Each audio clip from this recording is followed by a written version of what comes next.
So, hello guys, good morning. So, for today's video guys, kay maghiwa ta og kanang lamas.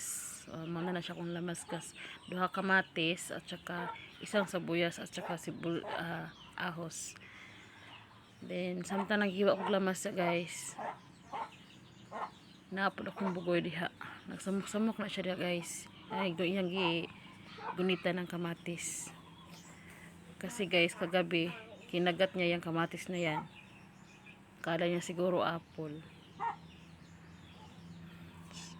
So, hiwa-hiwain lang natin to guys. Tingnan yung ulo niya oh.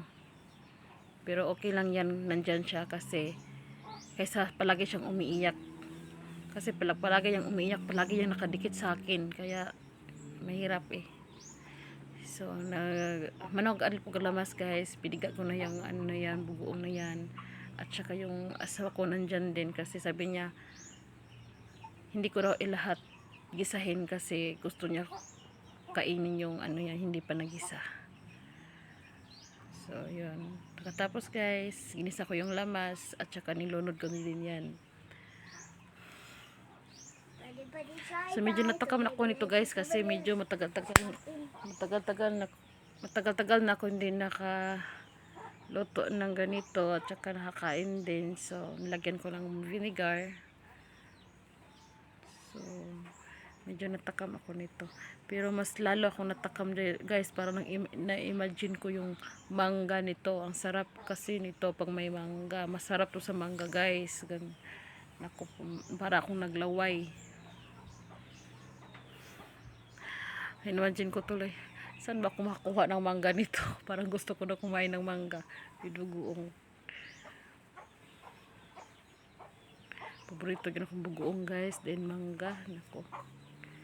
Sarap kaso lang walang mangga dito sa malapit. Mayroong puno ng mangga pero walang bunga.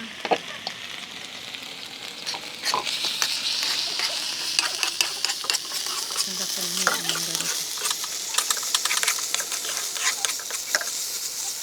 Yan na guys. Nilagay ko asukal. Tapos yan super na ko na guys. Hapit mo na siya maluto. Hapit mo na siya guys. Hapit mo na siya maluto. Malapot-lapot guys. Ang asukal na nilagay niya. Medyo malapot-lapot. So yan na guys. Sarap.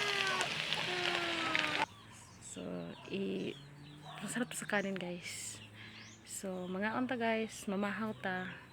Thanks for watching. Bye-bye.